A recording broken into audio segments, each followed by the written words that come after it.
우리 이번에 진행했던 여름 수련회는 알려지지 않은 이야기들이 있습니다. 그 가운데 하나는 날씨에 관련된 것입니다. 수련을 준비하면서 일찌감치 장소를 정하고 예약을 하고 그 값을 지불을 했습니다. 그리고 수련회가 일주일 앞으로 다가왔을 때 일기예보상에 당일날 비가 많이 온다는 예보가 되어 있었습니다. 일주일 전부터 우리 청년부와 같이 참 많이 고민을 했습니다. 이것을 연기해야 되는지 아니면 비가 많이 오더라도 계속 해야 하는지, 그런 고민 중에 5일 앞으로 다가와도 3일 앞으로 다가와도 심지어는 하루 앞으로 다가왔을 때에도 다음날 비가 온다는 예보가 있었습니다. 그래서 급하게 일정을 좀 연기해 보려고 펜션에 연락을 해보니까 연기가 안 된다는 거예요. 그래서 혹시 비가 많이 오면 준비했던 프로그램을 하지 못할까 싶어서 대체 프로그램을 마련하는 등 참 저 혼자 마음고생 또 여러 가지 준비한다고 많이 고생했습니다. 그래도 다행히 이 낮에는 비가 오지 않고 모든 프로그램을 마친 저녁 이후에 비가 와서 참 다행이었다라는 생각이 듭니다. 그러면서 하나님께서는요, 저에게 한 가지 질문을 던지셨어요. 그것은 이렇게 내가 비가 올 것을 걱정하고 일정을 바꾸느니 연기하느니 그대로 하느니 하는 것이 교인들이 봤을 때는 아유, 목사님 믿음 없는 거 아니야? 혹시 하나님이 봤을 때는 이 녀석 이거 나를 못 믿어가지고 이렇게 걱정하는 거 아니야? 오죽했으면요, 제가 날씨 어플을 5개를 깔았습니다.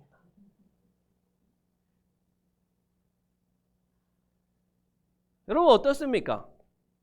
수련회 날짜는 정해졌는데 비 예보는 있고 그저 하나님께서 그래도 좋은 날씨 주시겠지, 좋은 날씨 주실 것을 믿으면서 가는 것이 그게 믿음입니까? 아니면 혹시 비가 올지 모르니까 준비하는 것이 좋은 믿음입니까? 둘 다. 제가 어렸을 때였나요? 부흥회였던 것 같아요. 언젠가 설교자가 그런 말을 했던 것이 아직도 기억이 납니다. 보험을 다 해약하라는 겁니다. 보험을 드는 거는 하나님께 대한 믿음이 없다는 거예요. 하나님께서 지키고 보호해 주실 것을 믿으면 되지. 그리고 믿으면 그렇게 살면 되지. 뭐 하러 보험을 넣느냐는 거예요. 그렇게 보험을 넣는 믿음 없는 모습을 보이니까 하나님께서 진짜로 다치지 않도록 보호하시는 그 믿음이 없어서 너희가 다치는 거다. 하나님으로부터 보호받지 못하는 거다라는 거예요. 자, 보험을 하나라도 들고 계신 분,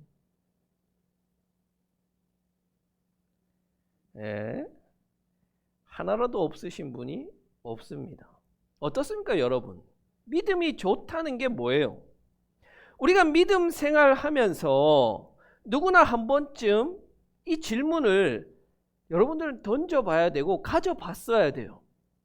내가 보험을 넣어도 되나? 한 번도 그것에 대해서 고민해 보지 않았다면 안타깝게도 여러분은 믿음에 대해서 진지하게 고민해 본 적이 없다고 말할 수도 있을 것 같아요.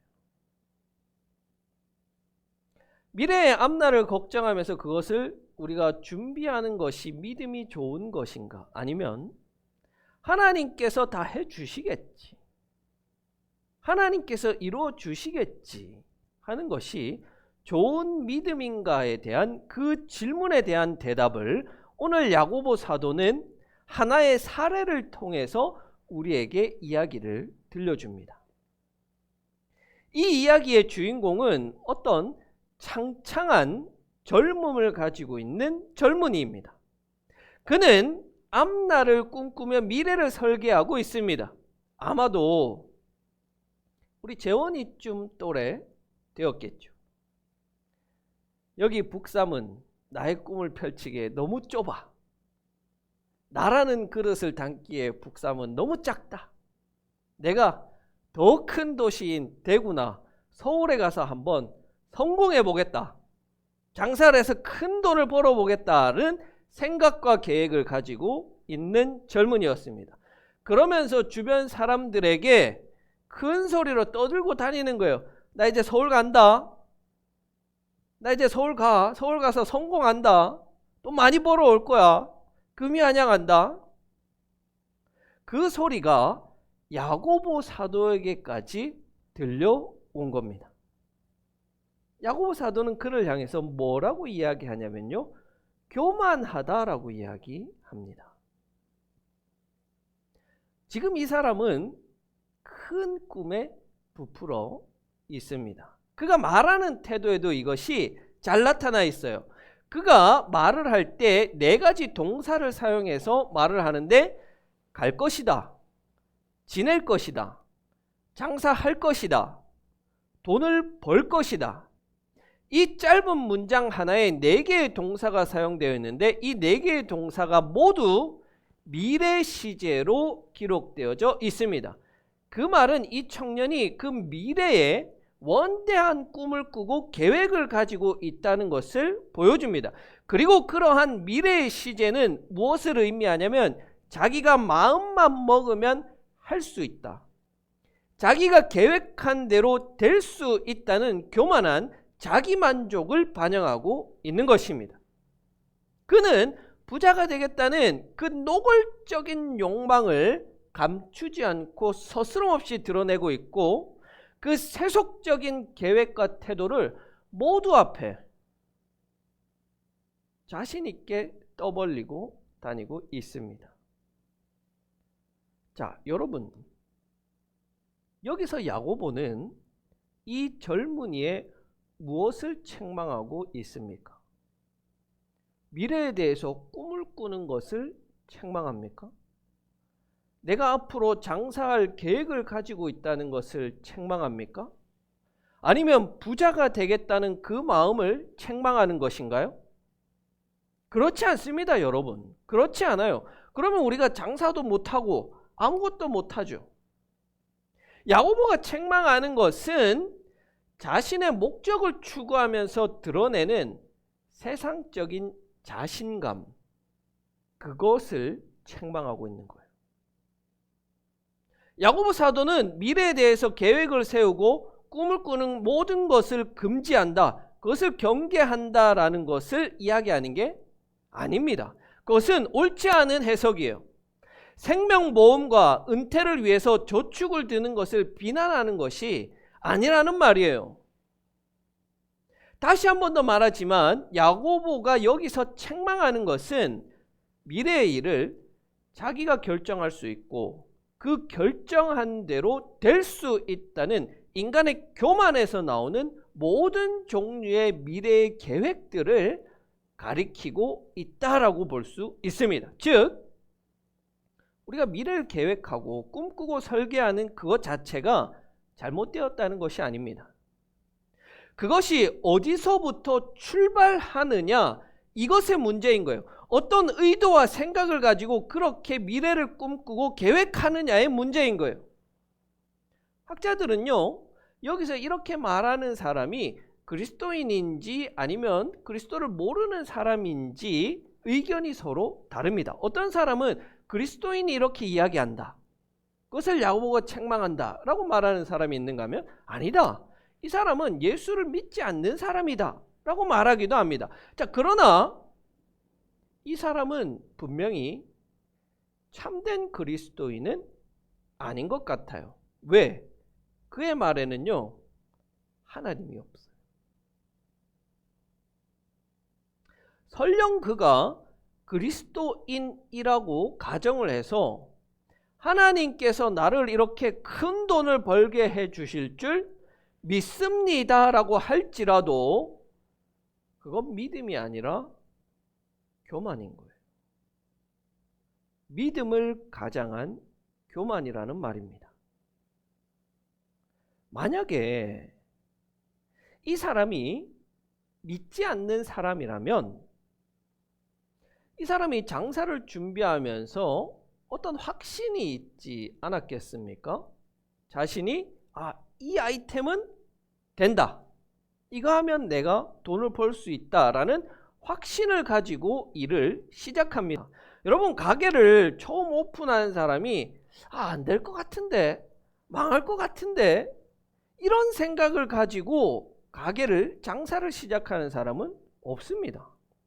다 그 가게를 통해서 큰 돈을 벌겠다는 계획과 미래를 꿈꾸는 그 확신을 가지고 하는 거예요. 그러나 그 확신이 잘못되었다는 것을 깨닫는 데는 그리 오래 걸리지가 않습니다. 망해요. 빚더미에 오르는 거예요. 우리나라 자영업자들이요, 10년 이내에 폐업할 확률이 79%입니다. 10년 안에 8곳이 문을 닫는다는 말이에요. 여러분, 그 확신이 얼마나 불완전하고 어리석은 확신이에요. 그러나 교회 다니는 사람들은요, 확신을 가지고 일을 하지 않습니다. 소위 말하는 믿음 가지고 일을 합니다. 세상 사람들이 가진 그 확신을 믿음이라는 단어로 바꿔서 이야기하는 거예요. 그것뿐이에요. 믿는 자들도 믿지 않는 자들과 똑같이 행동해요. 하나님이 잘 되게 해주실 거라는 거예요. 하나님이 돈 벌게 해주실 거라는 거예요. 하나님이 성공하게 해주실 거라는 거예요. 왜? 내가 열심히 헌금했고, 내가 열심히 교회 섬겼고, 내가 열심히 예배도 드렸고, 기도도 열심히 했으니까 하나님께서 나를 잘 되게 해주실 거라고 믿습니다. 내 사업장이 성공하고 큰 돈 벌게 해주실 줄 믿습니다. 믿지 않는 자들의 확신 대신에 믿음이라는 말로 그것을 교묘하게 믿음으로 바꾸고 있는 거예요. 여러분, 혹시나 그런 생각을 가지고 계신 분들이 있다면 한번 물어보고 싶습니다. 진짜로 하나님이 잘 되게 해주시리라는 그 믿음 가지고 그런 이야기를 하는 거예요? 도대체 그 믿음은 어디에서 나온 거예요? 그 믿음의 근거가 뭡니까? 사무엘상 2장 7절에서 이렇게 하나님 말씀하십니다. 여호와는 가난하게도 하시고 부하게도 하시며 낮추시기도 하시고 높이시기도 하신다. 하나님께서는요, 부하고 잘되게 해주시는 분이 맞습니다. 그러나 반대로 하나님은 가난하게도 하시고 낮추시기도 하시는 분이세요. 하나님께서 높여주시는 분 맞아요. 그러나 하나님은 더 높은 확률로 낮추시는 분이시기도 하십니다. 하나님은 무조건 부하게, 무조건 잘되게 하시는 분이 아니라 가난하게도 하시고 낮추기도 하시는데, 그렇게 하나님께서 나를 가난하게 하시고 낮추게 하셨을 그때에도 아멘으로 받아들일 수 있는 믿음이, 그게 진짜 믿음 아니에요? 내 사업이 너무 잘 돼요. 다 행복해요. 그때 내가 하나님 믿습니다 하는 그 믿음이 진짜 믿음일까요? 아니에요, 여러분. 내 사업이 잘 안 돼요. 자식 농사도 잘 안 돼요. 뭔가 안 좋아요. 뭔가 불편해요. 그런 상황에서도 하나님께서는 가난하게도 하시는 분이십니다. 아멘 할 수 있는 사람이 진짜 믿음 사람이 아니에요? 우리가 앞날을 계획할 때 근본적으로 고려해야 할 것들이 있고, 그것 위에 우리가 앞날을 설계해야 하는 겁니다. 왜냐하면 우리의 삶에 덧없음과 무상함을 고려해야 하기 때문에 그렇습니다. 오늘 야고보 사도가 말하는 것은 우리 인생이라는 것이 내일을 알지 못하고 잠깐 나타났다가 사라지는 안개와 같다는 거예요.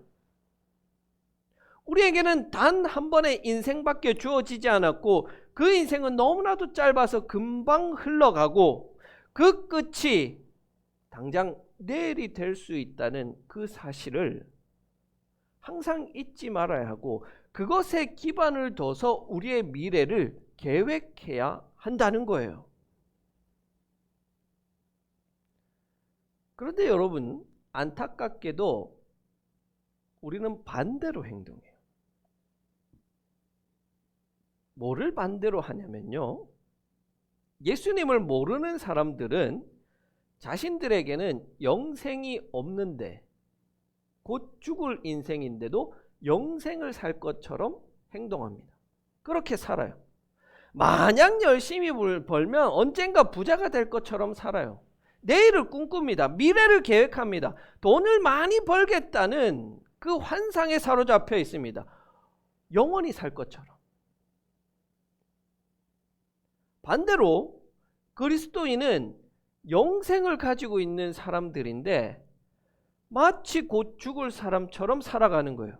어떻게 사느냐? 열심히 세상의 것, 사라질 것, 없어질 것을 추구하며 사는 거예요. 아주 하찮은 것들에 집착하고 중요하지 않은 그것을 쟁취하기 위해서 자신의 인생을 허비합니다. 영원한 하나님의 말씀, 영원히 하나님께는 기억될 것들, 영원히 남는 하나님 사랑, 영원히 남는 이웃 사랑에는 관심이 없고 하루아침에 사라져버릴 수밖에 없는 돈과 명예와 타인의 평가에 집중하며 사는 거예요. 여러분, 이게 아이러니라는 거예요. 영생이 없는 자는 영원히 살 것처럼 살고 영생을 가지고 있는 자들은 당장 내일 죽을 것처럼 세상 것에 집착하며 산다는 거예요. 누구보다도 우리 청년들이 이 말씀을 좀 귀담아 들을 수 있으면 좋겠습니다. 여러분은 한창 앞날을 꿈꾸고 여러분에게 아주 좋은 날들이 많이 남아 있는 것처럼, 많이 주어져 있는 것처럼 보입니다. 그리고 요즘 미디어 매체에서는요, 열심히 하십시오. 그러면 할 수 있습니다. 그러면 이룰 수 있습니다. 할 수 있다는 그 허황된 구호만 외치고 많은 젊은이들이 안타깝게도 거기에 세뇌되어 있는 것처럼 보입니다. 그러나 우리는요, 하나님을 믿는 자들이고 이 세상의 모든 섭리와 역사가 하나님의 뜻대로, 하나님의 주관대로 흘러간다고 고백하는 자들입니다. 그렇다면 여러분들은 여러분의 미래를 믿음 위에 세워 놓아야 하는 겁니다. 믿음 위에 여러분의 미래를 그려야 하는 거예요. 15절에서 이렇게 이야기합니다. 주님께서 원하시면 우리가 살 것이고 또 이런 일이나 저런 일을 할 것입니다. 딱 이거예요. 뭐가 이거냐면요, 주님께서 원하시면 우리의 삶 가운데 잊으면 안 되는 한 단어가 있다면 이거예요. 주님께서 원하시면 저를 부하게도 하시고 주님께서 원하시면 저를 가난하게도 하실 것입니다. 주님, 그 모든 상황을 저는 아멘으로 받아들이고 감사할 줄 아는 사람이 되게 해주십시오. 이게 진짜 믿음이고, 이런 믿음만 가지고 있으면 가난해도 괜찮고 부해도 괜찮아요. 어려움에 처해도 괜찮고 행복해도 좋아요. 그래서 저의 좌우명과 이 말씀이 딱 맞아떨어진다고 생각하는데요, 제가 한번 소개해드린 적이 있죠. 하루는 성실히, 내일은 되는 대로. 누구 되는 대로? 하나님께서 주시는 대로.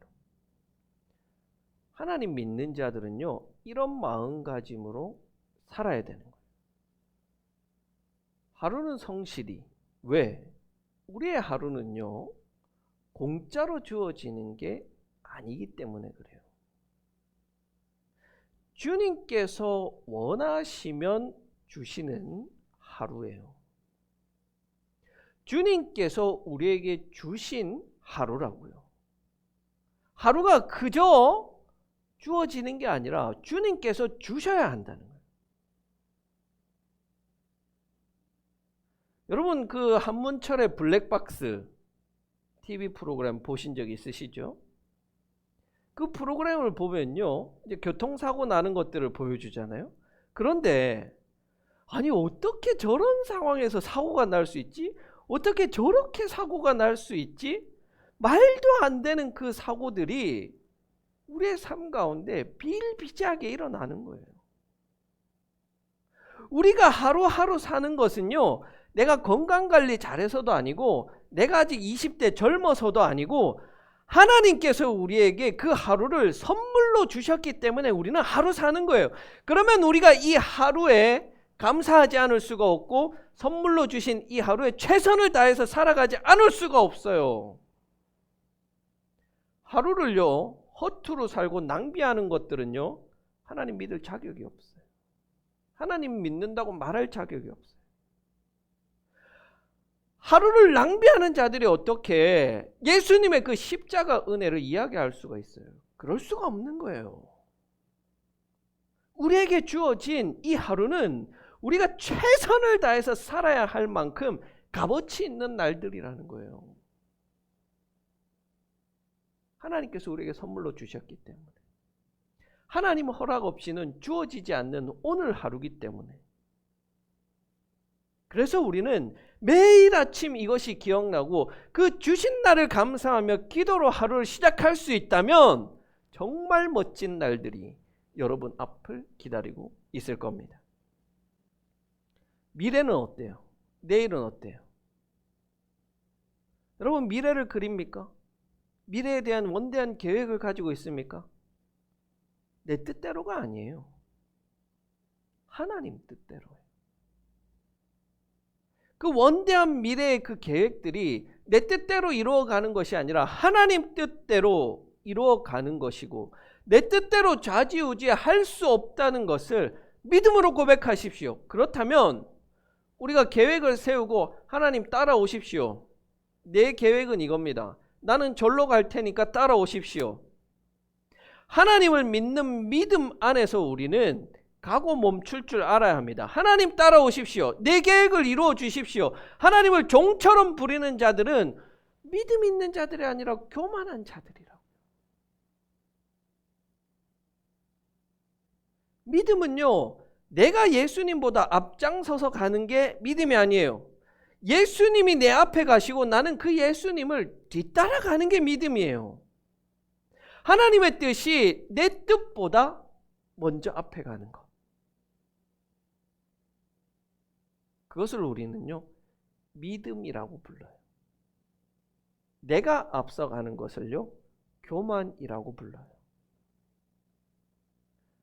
여러분은 믿는 자입니까? 교만한 자입니까? 우리는 항상 보다 근본적인 것에 집중해야 할 필요가 있습니다. 여러분 자녀의 앞날이 걱정되시죠? 번듯한 직장을 가져야 할 텐데, 좋은 직업을 가져야 할 텐데 그렇게 걱정하실 겁니다. 여러분 그런데 그 걱정에 앞서서 이 자녀가 하나님 앞에 바로 서는 믿음 있게 해달라고 한번 기도하십시오. 그 믿음 있는 자녀는요 망해도 복의 사람이 되고 잘 돼도 하나님 주시는 복의 사람이 되는 거예요. 자녀가 좋은 믿음의 사람이 되기를 기도하는 것이 아니라 좋은 직장, 안정된 직장을 가지기를 소원하는 것은 믿음이 아니라 교만입니다. 우리 교회도 마찬가지입니다. 당장에 우리 교회가 크게 부흥해서 성장할 것입니다. 하나님 그렇게 해주실 줄 믿습니다. 믿음이 아니라 교만이에요. 얼마든지 우리도 망할 수 있어요. 그것이 하나님의 뜻이라면 우리는 멈춰설 줄 알아야 하는 거예요. 그리고 그때에도 감사할 줄 아는 자가 진짜 믿음 있는 사람입니다. 여러분 해야 할 일을 하십시오. 마땅히 해야 할 선한 일을 하십시오. 하나님은 교만한 자가 아니라 하나님을 뒤따라오는 믿음 있는 자들을 찾으십니다.